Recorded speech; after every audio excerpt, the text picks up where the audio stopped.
Hello, today I'm going to talk about allergies. Environmental allergies have become more and more common over the past several years. And currently, up to 30% of adults have some form of environmental allergies. The most common presentation of environmental allergies are watery eyes, sneezing, congestion, headaches, cough, clearing of the throat. But allergies can present in other, more subtle ways. People may feel chronically tired, joint pains, gastrointestinal upset, frequent sinus infection, frequent colds. The uncontrolled allergies can lead to cause other problems, thyroid problems, as well as adrenal problems when the body becomes overwhelmed with the allergies. Allergies is when a human body reacts against something in the environment. The spectrum of symptoms is quite wide. The awareness of the allergies is important because many people just come in and saying they feel tired, difficulty to lose weight, non-specific joint pains, and then when the person gets tested, we do find out that the person has allergies. Frequently mold allergies are involved as well, and mold allergies can cause pulmonary symptoms, new onset asthma, unexplained cough, shortness of breath, difficulty to run or exercise. Many people who have regular environmental allergies, they feel better when it's humid outside because the pollen is on the ground. But humid weather makes mold allergies worse. And if any symptoms get worse with humid weather, there is a good reason to think about mold allergies. When a person presents with non-specific complaints, it's also important to check for other causes of the person is not feeling well, but it's always important to keep allergies in the back of the mind. The blood test is not sensitive enough to diagnose environmental allergies. It's usually skin testing that I recommend. And when a person is diagnosed with certain environmental allergies, there are different ways to approach it. I do offer allergy shots that have been quite effective for many people to treat the symptoms of allergies, but many people don't want to commit to allergy shots, and then I will discuss diet, exercise, and supplements. And I use a rule of 3. The most important thing in the diet to eliminate is sugar, dairy, and gluten. Sugar generally creates inflammation, and if a person has inflammation to begin with the immune response to allergies, sugar just makes it worse. The same is with dairy. Any dairy, milk, cheese, yogurt, any milk products create phlegm. And if a person has allergies, eating dairy will make symptoms worse. And frequently, just staying away from dairy for a week will make the symptoms much better. And the third thing to eliminate up front is gluten. Gluten is a heavy protein, it's difficult to digest, and the immune system will be upregulated, and the body will develop signs of inflammation in many people who are intolerant to gluten. So the first thing with diet is to eliminate these 3: processed sugar, dairy, and gluten. Then there are supplements. There are several supplements that I like to recommend, but the best thing to start is with any form of DHA, taken 2 to 3 times a day.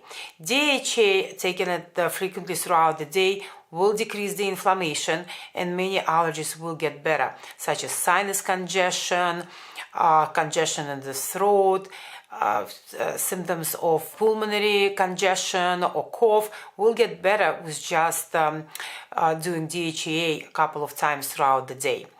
Probiotics are very important. Probiotics are great to balance immune system, and when the immune system is upregulated because of the allergies, probiotic will do a great job balancing your immune system. Immune system is directly related to the state of the gut. When the gut is healthy, immune system is healthy. And that's why we want to introduce probiotics to somebody who suffers from allergies.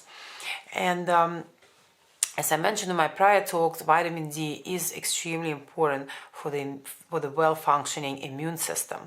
And vitamin D, I frequently recommend taking preventatively, and the dose is 25 to 35 IU per pound of weight based on the level. And when the person has acute symptoms, it is possible to increase the amount of vitamin D just for the following couple of days to acutely try to solve the inflammation symptoms. Other supplements which are great for the allergies are turmeric. Turmeric is anti-inflammatory. It's also great for the immune system. If a person has lots of sinus congestion, runny nose, clogged ears, bromelain which is a pineapple extract. It's used for digestion, but it's also great for the inflammation, especially when a person has sinus inflammation.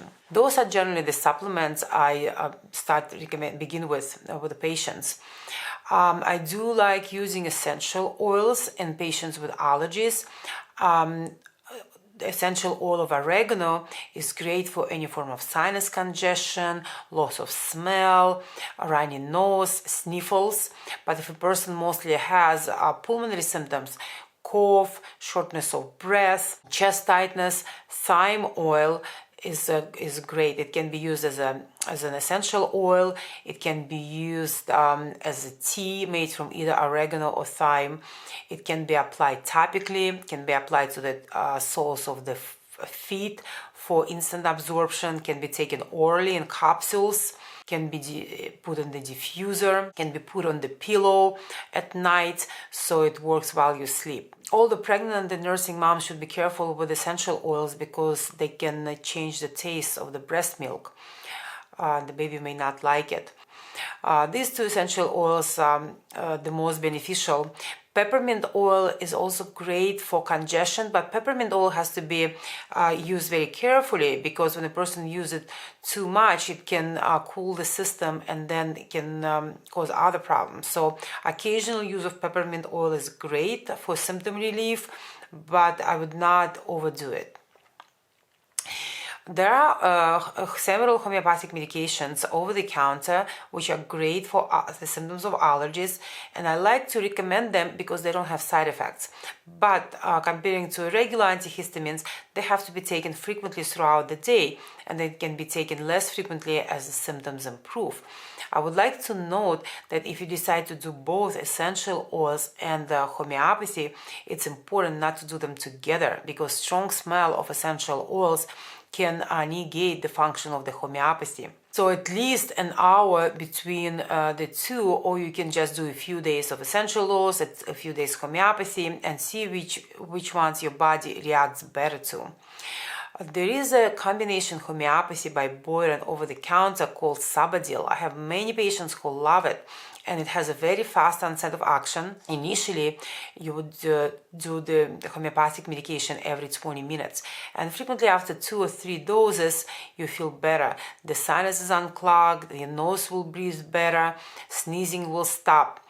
And as symptoms improve, it can be less and taken less, maybe a couple of times, 2 to 3 times during the day. The person may feel better with allergy symptoms, but congestion still persists.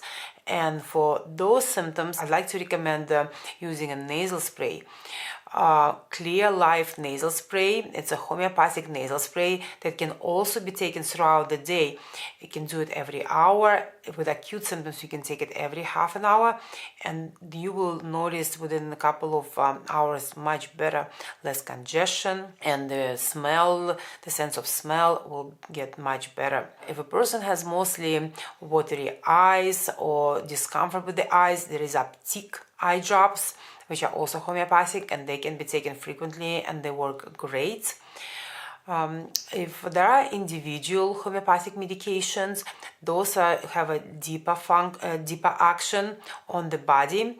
Homeopathic antihistamine called histaminum, and that can be taken twice a day to oppose the function of the histamine release. And based on the specific symptoms such as watery eyes and irritating nasal discharge, burning upper lip, you can take allium cepa. If there is lots of nasal congestion, red eyes, apis mellifica works very well. And there are also people who have chronic allergies. They may need to do a more fundamental homeopathic treatment, which is taken on a regular basis just to keep your immune system not to react against allergies. But those are really depend more on individual symptoms, and those can be chosen in an individual homeopathic consultation. Also, many people do benefit from sinus irrigation. I have many patients who swear by them, they love doing them, and there are several patients who cannot tolerate. So it's really see how you feel about it.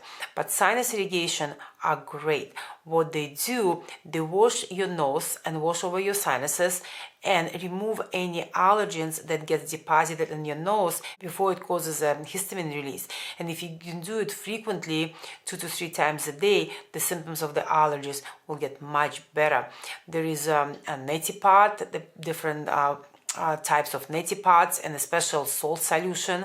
There is also a squeeze bottle called Nail Med squeeze bottle that's much easier to use, and even a 3-year-old child can use it, and it comes with a special solution of salt and baking soda.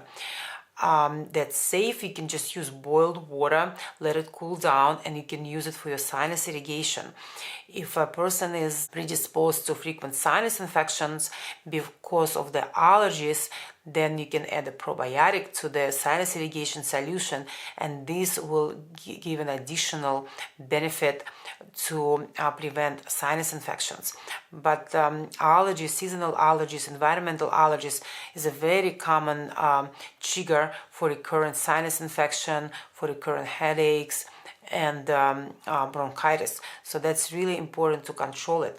And also it improves lifestyle, improves sleep, improves energy level, and makes people feel much better. Even when the allergies are controlled, a person may still feel tired, and that's the next step.